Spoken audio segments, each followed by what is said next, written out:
There we go. Okay. Hello, everyone, and welcome back to Psychosomatic Conversations. We love seeing new faces and regular faces that are here, and all of you watching the recording. Thank you for participating in our conversations. I would like to just have Linda and Sean say hello, and then we'll get started. Tell us how both of you are doing. Linda, go right ahead. Thank you, Kirsty. Doing great and really love this topic as well.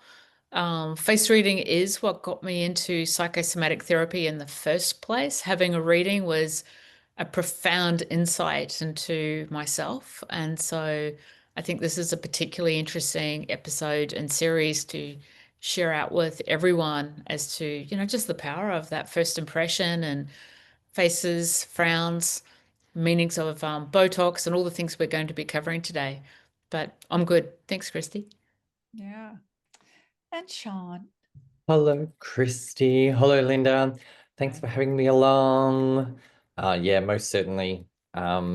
This particular topic myself has been a very deep love, and it just brings so much insight, but also the formulation of who we are as people. Mm-hmm.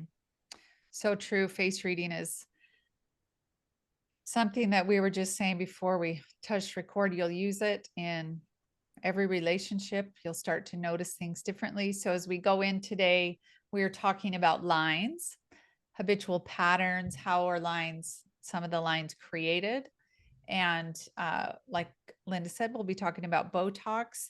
And I wanted to give, as we begin, an overlay about what is a chakra, because we're going to be addressing what chakra that is in the face. And some people have never heard of that. So a chakra is an energy center in the body. There's 7 main chakras, and we're going to be talking about 3 that are in the head.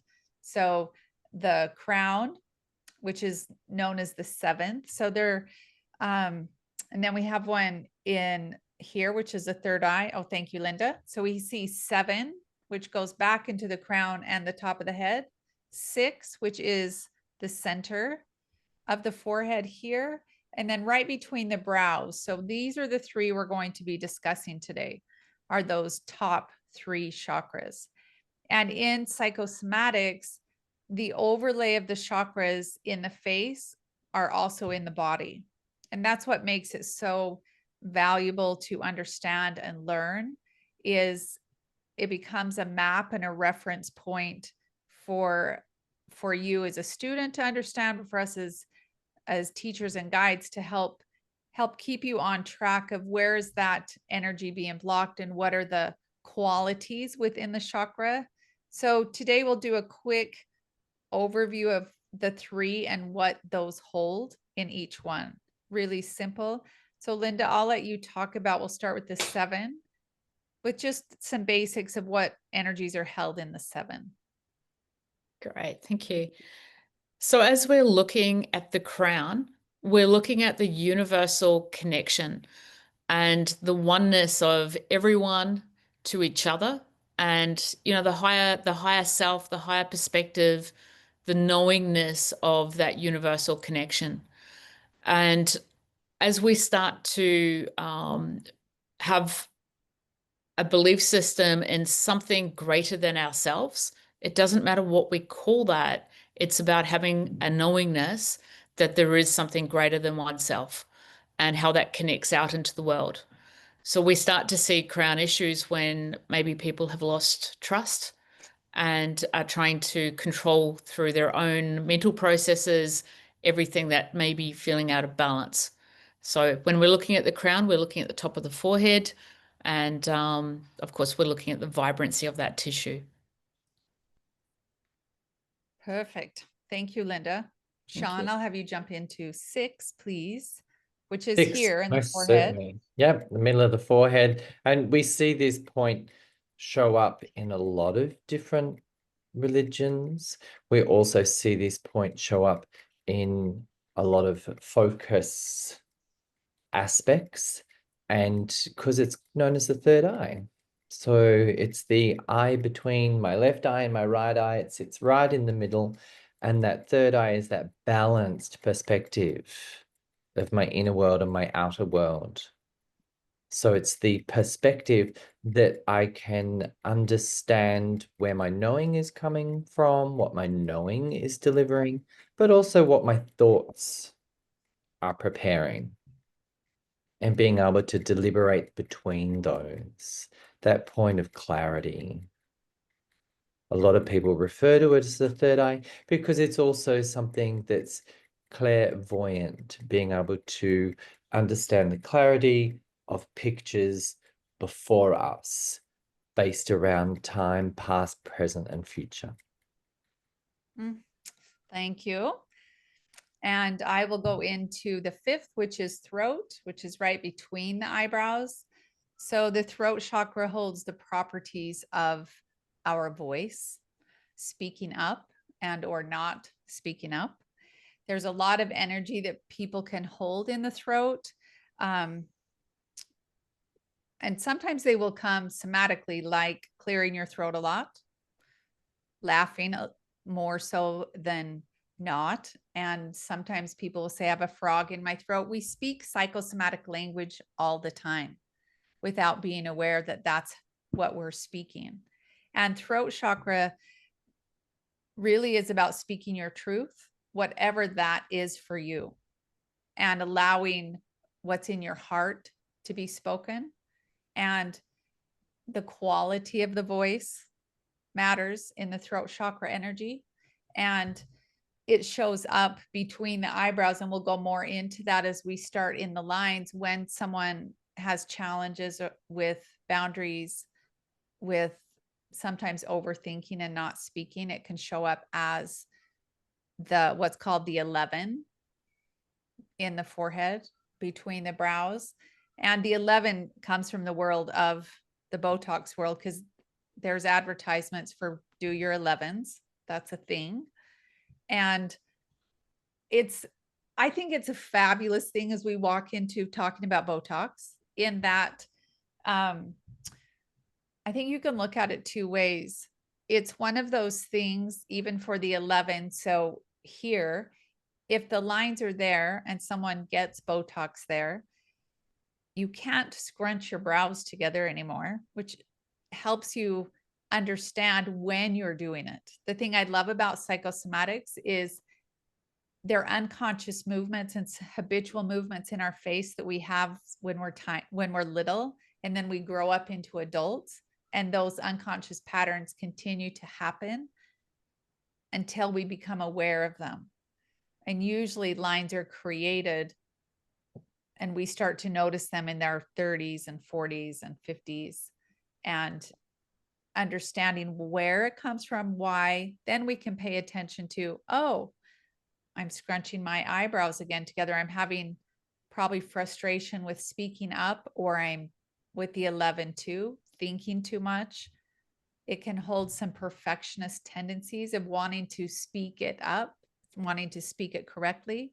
And that's where we see that. And that's where I am 100% to let people understand what the Botox does, because I do get asked that all the time.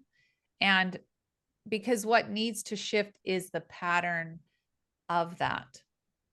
And it isn't a negative pattern. It's just something that's come in. Someone that has the 11 too tends to be usually very intellectual, which is positive to the degree. However, that if they're not connecting their heart with their thoughts, that's where those lines can get even deeper. And Linda, I'm going to go to you about those lines that you see in people we'll just stay with the 11 for a minute. Do you mind if I just jump back a little bit? Go ahead. Okay, so one of the things in the forehead, as we're looking at large foreheads, we're also looking at the creativeness which comes with the crown and the brow. And it's not just in the center core, it's actually the full forehead. So in all parts that we're looking at the width as well as the depth as well. But the lines themselves can have gifts and challenges. And as we're taking a look at seeing how a person operates at their best, as Christy, you just mentioned about the intensity, and I guess that's one of the areas where I like to take a look at lines as well, like seeing the gift of those lines. I hope I haven't gone off track from your question. But as we're taking a look at them, sorry, Christy, can you just repeat your question? Sorry, I've taken completely off track. No, that's okay. I was just asking you what other input you have about the 11 lines specifically that you see between the brows. So I see it as deeply passionate, and whether it's a line on the on one side or the other, you're looking at the depth of both. And the way that I reference it is with two lines, it's like two hats. So the right side of the face is the public or work face, and the left side is the private face. So where you see two lines, it's like someone's deeply passionate about their work. They take that hat off, put the home hat on, and they're deeply passionate about their home life. But very, very different styles of passion between work and home, which is different from the one line.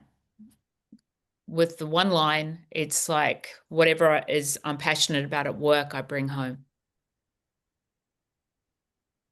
So that's how I would read them. I love that you bring in the gifts and challenges, because that's a must in psychosomatic work, is to always see the balance between the two. Yeah. Thanks, Christy. Yeah. And Sean? Yes. And hopefully Linda's just answered Leanne's question about the deep single line. Yeah. And so lines have such a variance. We can see lines are imprint of time, of paths that we've walked, and the habitual nature or the attitude in which we walk that path. So are the lines soft and supple, and are they more flexible and mobile, or are they locked deep grooves that are solid about how they approach life? So looking at the lines with the character in which somebody walks their experience is really how lines can show us so much more about how somebody experiences themselves and their approach to life. Yeah. And on the And challenge, what about Botox, Linda? I wanted to listen to you and Sean about Botox as well as we start in this. Yeah, thank you. So by recognizing what Sean just sort of said, the style of interaction also represents then when you're doing Botox, how deeply you're going to feel things in the body. So for sometimes with people, like if you've got like a really short, deep line, you can rise to frustration more quickly than someone who's got like a longer, thinner, more finer line. So we start to take a look at analyzing that depth of line, as Sean mentioned, and what we start to see is that some people may find that the way that they're feeling is interrupting their life, and so they need a break from some of their thoughts. So by not being able to access the scrunching up of that face, it also means they're not able to access the emotion. So if they can be reasonably free of some of that frustration short term, that could be a real benefit for them, for their body to actually go, okay, I can do and process life in a different way. But the downside of that is they're not able to connect to the deeper feelings that they were feeling. And so sometimes when you have Botox, it can actually stop you from feeling into some of the natural body feelings. So it can act as a real positive, but it can also act as a challenge as well. Yeah, the What about you, Botox, Sean? the Botox tends to freeze the muscle. That's been its intention from the beginning. So there's this pause that happens within the muscular features, and therefore the movement of how we express ourselves, or how we're able to freely express ourselves. Yeah, the assistance of it as a to create space, because if my habits are excessively quick to fire up, then it will give a pause before we interact. But it's also about honoring what are those paths, and how do we exist in those paths. Yeah. And thank you. That's beautiful for both of you. As we're in the throat chakra, I'm just going to move to a different kind of line there, and we'll move up since we're down here still. Let's stay here for a minute. Sometimes there's lines that will come straight across, like where my glasses are here, that come straight across the brow. And I would like to talk about that too. One of my sons, when he was very small, has had that line, and it comes and it goes the older he gets, which I find interesting because he's 23 now. And I probably notice way more because I'm his mother as I look at it, because that line can represent burnout and also extreme concentration, which he had from a very young age when he would be in baseball, of responsibility. And he took it very seriously. So there's a gift of that I see, and also challenge long term because of his face shape. His tendency is to push harder than until he gets to burnout, and push harder until he's exhausted. And that's when the line will deepen. Yeah. And he's young enough that it isn't really deep. However, it shows up when he's fatigued. And so I'm curious if you have other input about that line that we see that goes straight across. We'll start with you, Linda. What you just mentioned about pushing through, the pushing through is a really important part, because it is known as the burnout line. And when it's incredibly deep, and when it's deep, it looks like someone's got a black pen and just drawn across that area. It shows extreme exhaustion, and that can be mental, emotional, and, even sometimes on the physical side. So part of that is to recognize that your body is working overtime. And the Chinese do have that down as the two lines that present up here is the spleen and the pancreas lines. I just noticed that in the comments. So I'm just mentioning that. So that's what I sort of teach in my level 2 training. When we start to see that, it's like those areas are being pushed. And interestingly enough, we also hear about that line for some people that may have at some point in time in their childhood died and been resuscitated. And of course, the spleen is kind of like that extra battery pack of energy. So I've always wondered with that if that is directly related to why that line can be more prevalent for people that may have had that experience, either being born blue or being drowned and resuscitated. But sometimes in face reading, and Sean will know this because, Sean was my original teacher in face reading, but sometimes when you hear things, you go, seriously? Really? Would that be the case? And then you see someone who's got the feature really strongly. So you just ask it as a line of inquiry. And over the years, the people that I have asked that question of have confirmed that they had an experience of being brought back after drowning, or were born, they had to be resuscitated at birth. So it is an interesting one to just check in with people that you know. I'm going to pause and come back to me for just a second, Sean, just to tie into that, Linda. So my son's face is square. It's a very square face. And so his tendency with the square face is to push. He has a great capacity physically because of the square face, where mine's not. Mine comes down. Davis, his face is square, and what he loves is pressure. from when he was little to pitch, to finish a game. Like that's what got him going, which is why I believe that line developed a little bit deeper, because he took it so seriously and he had the responsibility in his brain of the team. And that's when I really saw it come in deeper. And the more I learned about how to navigate and communicate with them based on what I saw, it was much easier for him to begin to see it and see that that's a gauge for him.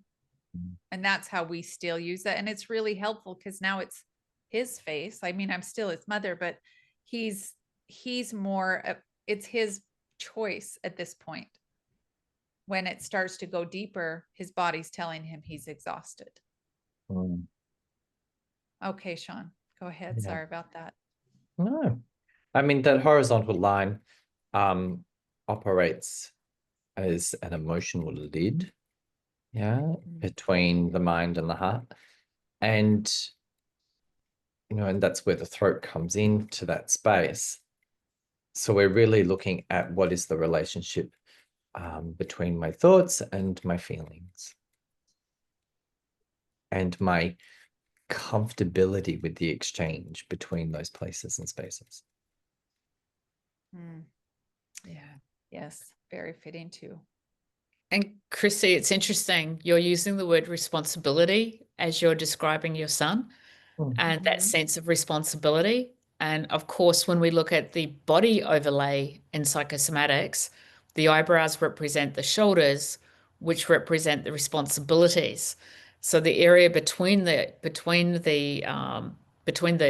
shoulders is obviously the neck, but that is also the core, and where you take matters to that heart. So that pressure that he creates on himself is in the language there as well of the body overlay. That's a good example, Linda, because with his square face, the tendency with that shape alone, not just him, but the shape with the square, it's challenging for them to express their feelings. Yeah. They tend to be more action oriented. And so that's part of the growth of someone with that face shape, is to connect the heart, connect the feelings with the mind, instead of putting a lid or a cover over what the expression is. So that's a really great example, Linda. Thank you. Yeah. Yeah. Let's move up into, as we see lines coming in the forehead, let's move up into that, because I've also noticed with people through that third eye, if we move into the sixth chakra, which is the intuition, sometimes I see a red bulge in that area, which can be I would say an overstimulation, a little bit of block of trying to figure things out mentally, versus a line. So there's different things that will show up when that area in the forehead, the chakra, and or overthinking gets stimulated too much and or not enough. So Linda, I'll let you go into what you see with that area of the forehead. Yeah, so being the meeting point of the clarity direction, it's also the meeting point of the masculine and feminine. So as I'm looking at raised red tissue in that area, I'm really interested to explore what's the internal dialogue like, what is the internal conflicts like, and that's usually my first port of call when I look at that area with either deep lines there or redness showing. And it will usually directly relate to how the person is being to themselves. So Linda, I'm curious, what kind of question would you ask someone if you saw that? Okay, so depending on what else I'm seeing in the forehead, I might ask them what their sleep quality is like. Do they have a lot of debates or feel an internal pull, which will show up as a conflict? But I would draw their attention to what I'm seeing and say it usually is someone that has a lot of internal dialogue, and sometimes that dialogue's not always kind. So I might sort of say, so if I was inside of your head, how would I experience your internal dialogue towards yourself? It's a good Yeah. example. It's a good example. And where are you at, Sean, with that sixth chakra and the forehead? Yeah, so when we look at the placement of that, we know that there's a set of lines that sit just under it. So they sit just above the eyebrows here. And that particular line is called the moon line, but it's also about communication, how we exchange communication, how we experience communication, how we participate with communication, and how we commune with that action. So we also need to consider what are the inputs that are occurring there, and that's Linda's conversation that she's talking about. But we can see by the lines and the existence of the lines just above the eyebrows that if there's an over amplification or if there's an over complication of communication occurring. So it's kind of like if you're recycling the same conversation for the third cycle and you prefer to have an answer to that, then there's a patience that needs to happen with regards to time, because not all solutions are immediate. Sometimes we do need to wait for the actual reality moment to open to give us the relief or understanding that happens. So we need to consider how we're relating to ourselves, and that's where that conversation about that mental clarity, that third eye, takes place. And what about, Sean, if with that line that you explained over the eyebrows, sometimes I see people with one line that will be much deeper than the other. Yes. Could you talk about that a little bit? Yeah, so it shows us skills, but it also shows us focus. So the one that is more ingrained is the one that is utilized the most out of the two of them, which could be where people gather insights. Say if it's on the left-hand side, it's insights about themselves in how they're expressing themselves from me to you. And if it's on the right-hand side, there's a great focus on how others are expressing to me as an individual. Yeah, how I'm experiencing what's being produced by others. Good example. Thank you. Because my question for that is to encourage you watching to begin to notice and put your eyebrows up in the mirror when we finish to see where those show up, if you have any. Some people don't. So you can begin to get to know you better. And especially if you're having anything in that third eye, which is also connected to the pineal gland and intuition, what does that feel like? And sometimes you can even, like those of you on the call, to touch that area in your forehead and see, does it feel tight? Does it move? To notice the tissue. Sometimes foreheads will be really, really tight and you can see blood vessels poking out and tension in the forehead. And the whole idea behind psychosomatics is to get us to understand, how do I work? Even more so than how do other people work and how do I read other people?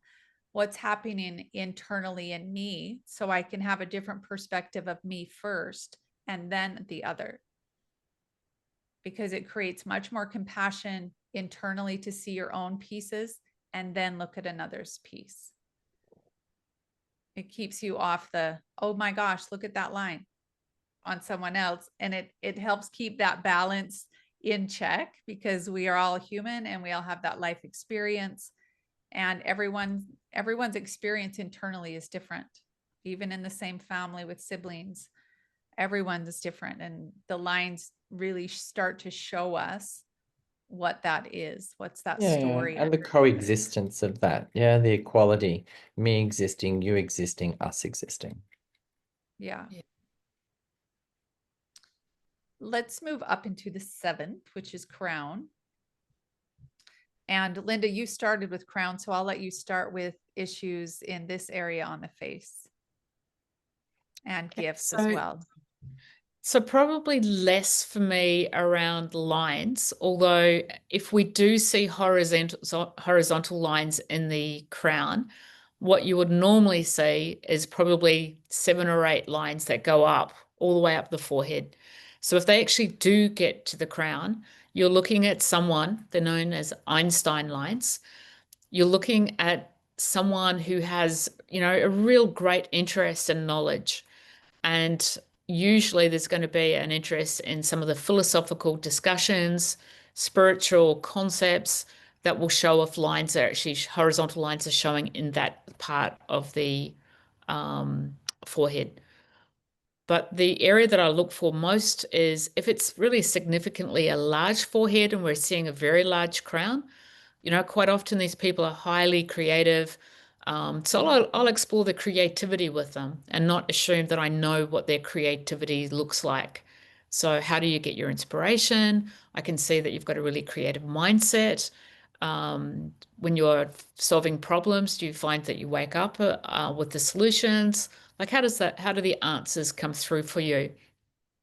And sometimes you might hear people say, I wake up at 2 o'clock in the morning and I've got an orchestra playing in my head and I need to, put the music on paper, or they'll get like whole downloads of interactions with whatever style of engagement that they're doing in work.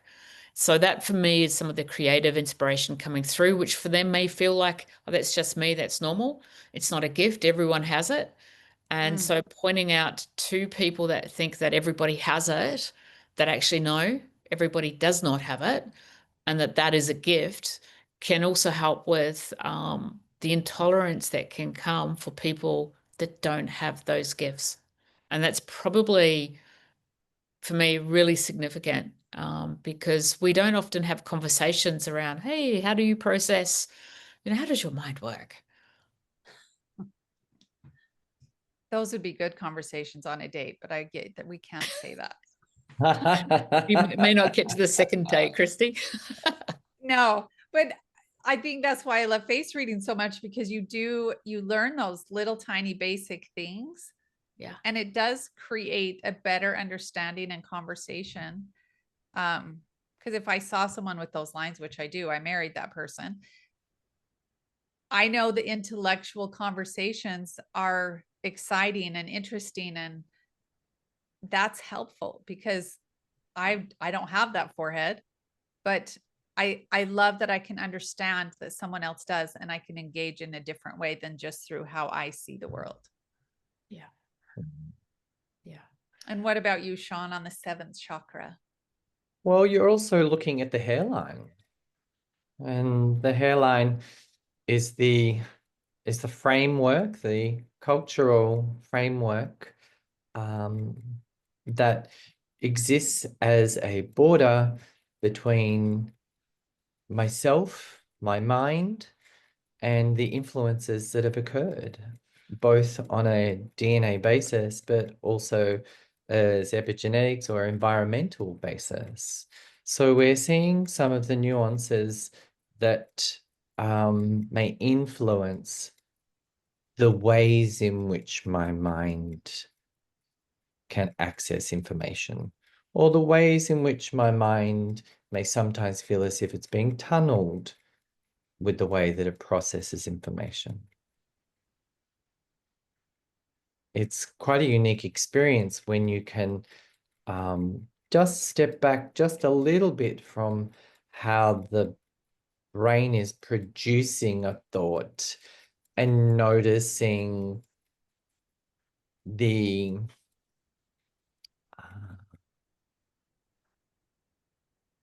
rhythm or the habit in which it's doing that. Just because my brain has a thought doesn't mean it's my only truth. Just because my brain is having a thought doesn't mean that there aren't other influences around me or through me. Sometimes our brains become very fixated or trained by the way others have thought around us. And we need to be able to create freedom of thought. So sometimes when my brain has a statement, I go, well, that's fascinating. It doesn't limit my behavior or my ability to be able to achieve something that's in front of me. Just because my brain has a thought doesn't mean that I must obey it. It's about understanding the existence of the thought, and then also understanding this is my living life and how I wish to experience that. So there's a freedom that can take place when we're able to just create a bit of space from that complex space called the mind. So often we want to hand a thought to the mind in hope that it comes forward with a solution, but usually life is the solution, not necessarily the thought.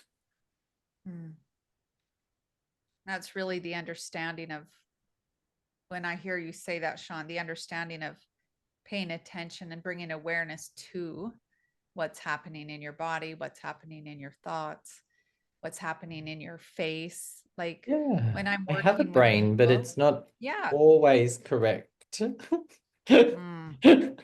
especially if sometimes when looping starts to happen in your brain or stories we tell ourselves. Yeah, that Yeah, certainly is part.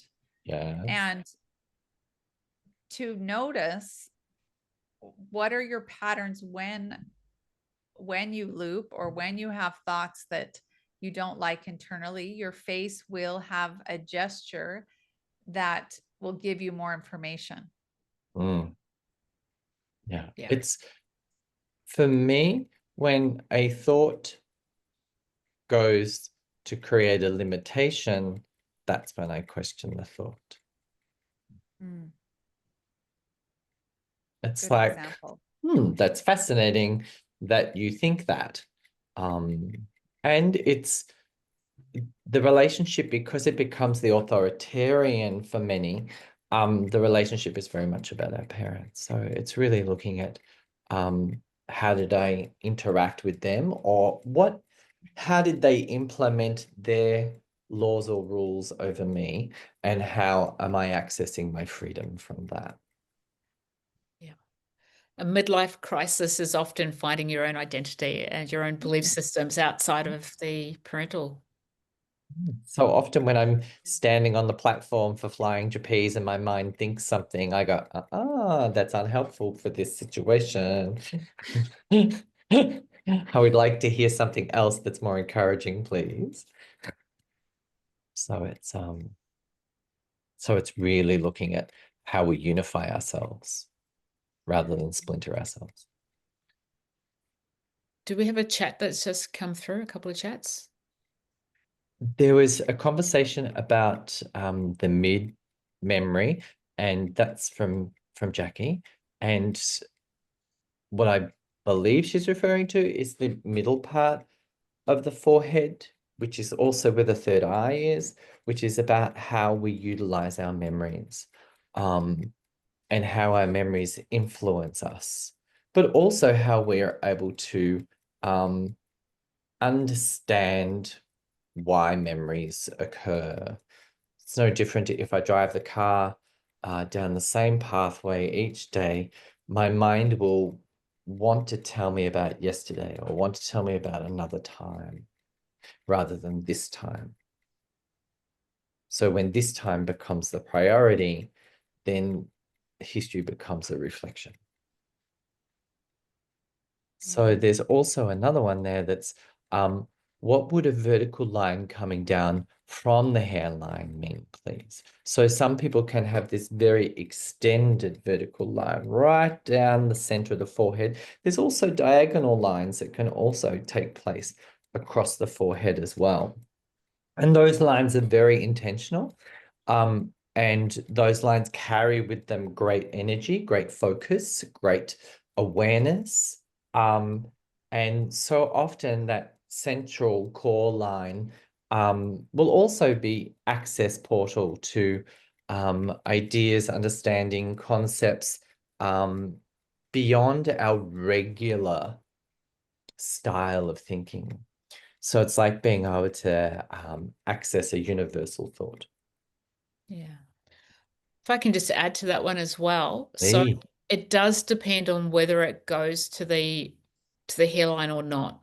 Because if it doesn't if it doesn't actually sort of start from the hairline and come down or go all the way up, then it's less of the channel and it's more about a single point of focus. And the single point of focus actually has a lot of challenges with it. So the Chinese basically refer to that when you're looking at left brain, right brain, it's like I'm just looking straight ahead and not taking time to smell the roses, look from side to side. So some of the things that I might address with that as well is, what is the neck actually doing? Because when they're so focused on something like ahead of them, there can often be some pretty major neck issues happening as well. In that are you noticing, Linda, that their heads tend to go forward?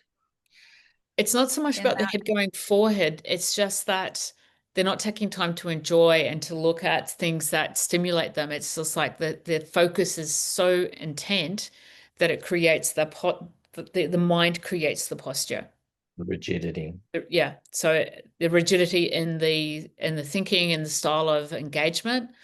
And that's an amazing skill to have, your mind being so on and switched on. I mean, for certain jobs, it would be incredible, but the challenge is a balance, lifestyle balance. And quite often that can be a challenge with that particular personality type. And sometimes you might even find it with people that are suffering from post-traumatic stress, that the challenge is to get through 10 minutes of the day. So you will see it on people that are highly overly functioning and also people that are trying to just master life step by step. So there again, a good reminder to not assume you know what someone's inner experience is. I think these types of things with lines are guidelines, and it's still someone's personal experience internally of what might be creating that. So just remember that as you continue to learn and listen, there's always room in between the answer. Just like Linda said, it could be someone with post-traumatic stress or it's someone who thinks a lot. So I just think it's important to recognize both. Yeah. I would like to talk about and come down about so we're talking about lines, just some lines around the eyes with Botox. Again, I'm going to bring us back a little bit to Botox with the question was asked, can Botox change the lines or can they change based on us changing internally? I'm curious what your answers will be. Linda, I'll start with you. So the crow's feet lines, I find those ones have an attitude of a lot of laughter and having a positive attitude towards anything that goes wrong. But the downward lines show some deep emotional impacts that have really impacted the person deeply. Their default is a glass half full. So with those lines, I don't think they change a lot because it's a basic, that particular line is a basic value system of how you do life. And most really optimistic people, they tend to do that throughout their life. But other lines that exist in other parts of the face, absolutely they can change as people do the internal work and they change the relationship that they have within themselves. Yeah, and they can definitely become softer. They can become softer, absolutely. Particularly the areas around the mouth can change dramatically.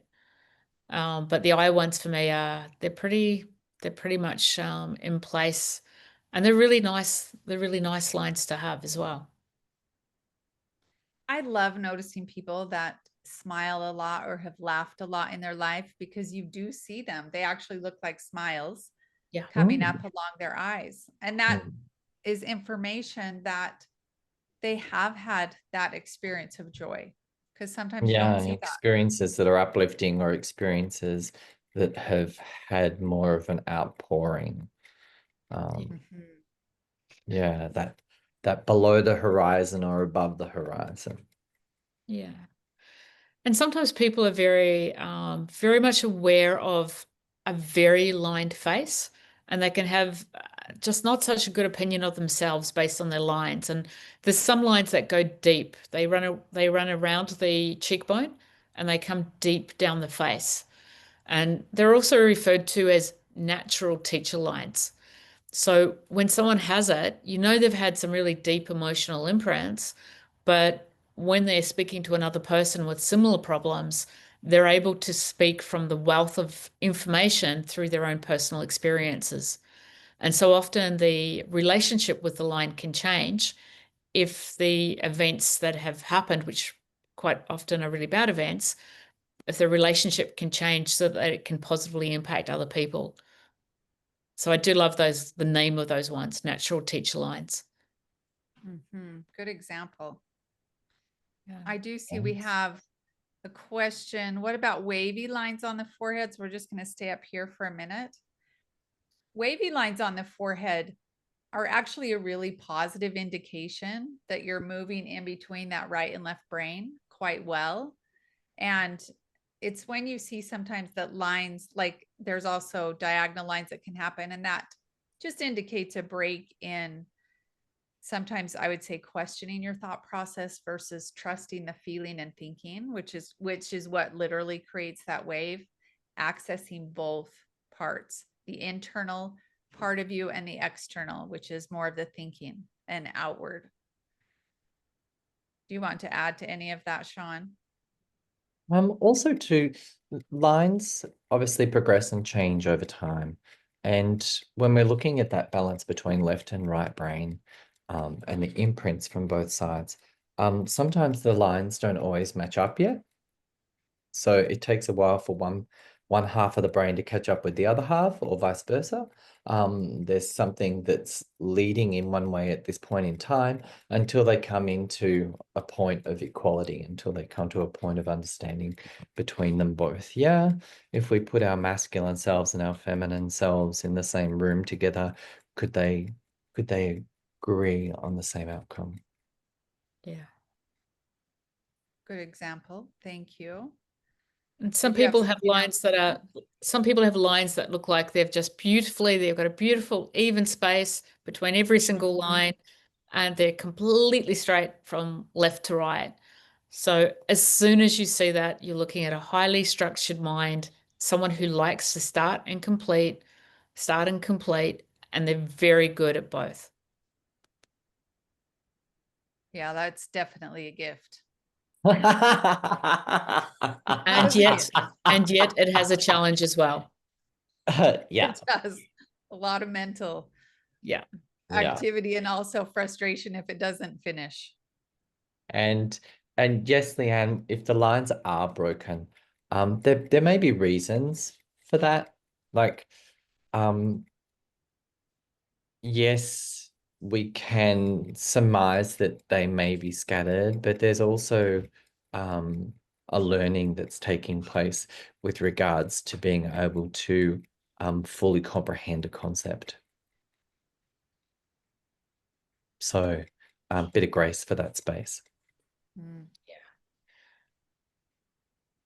If Go someone ahead, is Linda. if someone is naturally someone that feels into things and needs to take their time to process, they can quite often feel under pressure to process and then start to feel that they don't perform in the same way as others.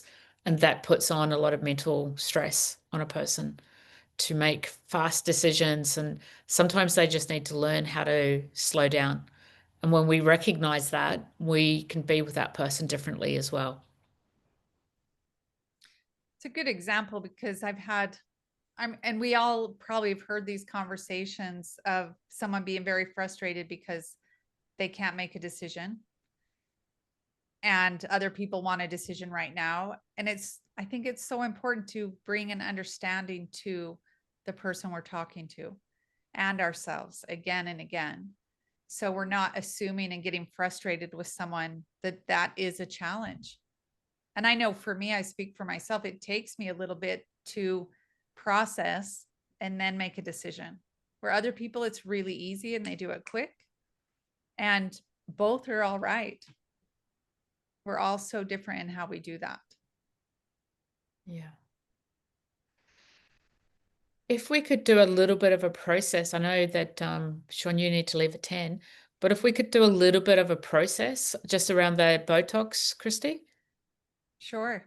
Okay, so if you guys are all up for this, what I'd like you to do is feel free to take yourself off camera if you don't want to be on camera as you do this one. But I'd like you to put yourself in a place of being really, frustrated. You might notice that your fists clench. You might notice a difference in the jaw, could be in the butt. Just notice when you think of something that creates frustration or anger, how your body tenses. Okay, and then once you've noticed that, I want you to shake that out. Okay, shake it out. And now notice if you were to think of a time which is a happy time, you're smiling, you might be thinking of something really proud. Allow your body to feel that throughout your body. And I'd like you to freeze your face in the smiley face with your fists open, your palm open, I should say, and see if you can access anger. If there's any difference in accessing anger.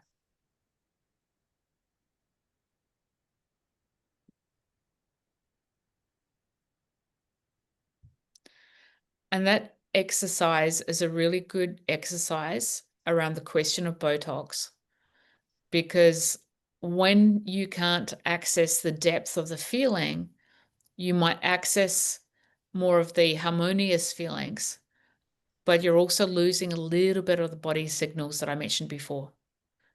Did anyone experience not being able to access that frustration? Yeah, hand up there. Thank you. So that's a little bit about the positive of, for some, why that could be really good, but also as a short term. Sometimes you might also have aspects of the jaw that might require some Botox, or something that really needs to have a break from the attitude that's existing from within. But doing the emotional work is really important in conjunction with doing the Botox work. So if you true. decide to do it. Thank you, Linda. That was a great process. Thank you. Sean, before you leave us, do you want to say anything or?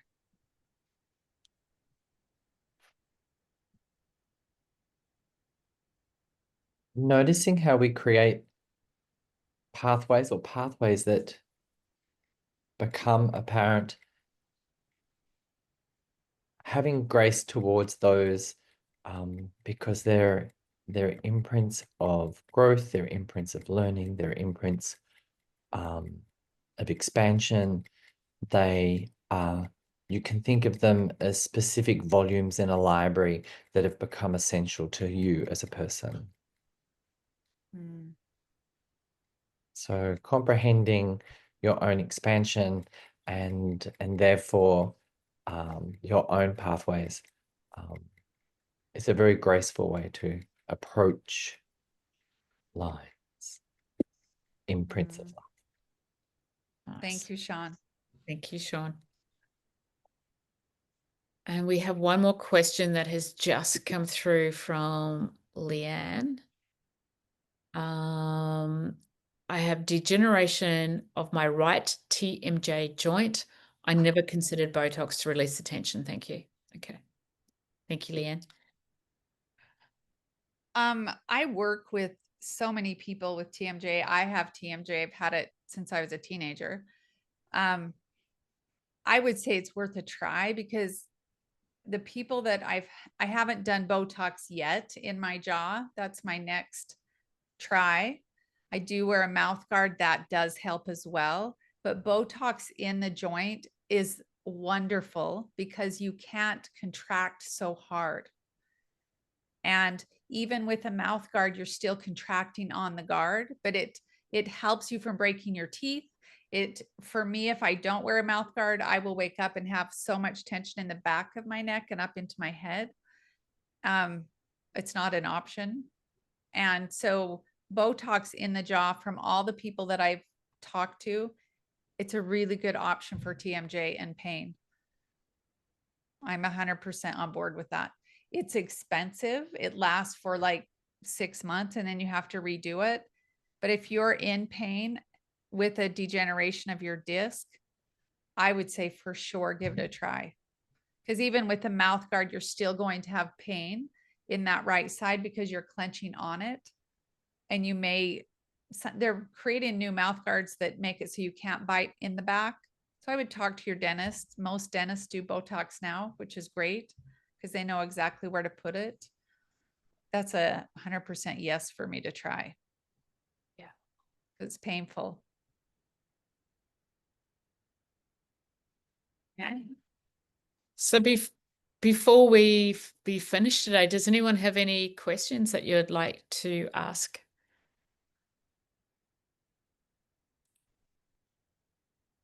Okay. So we might press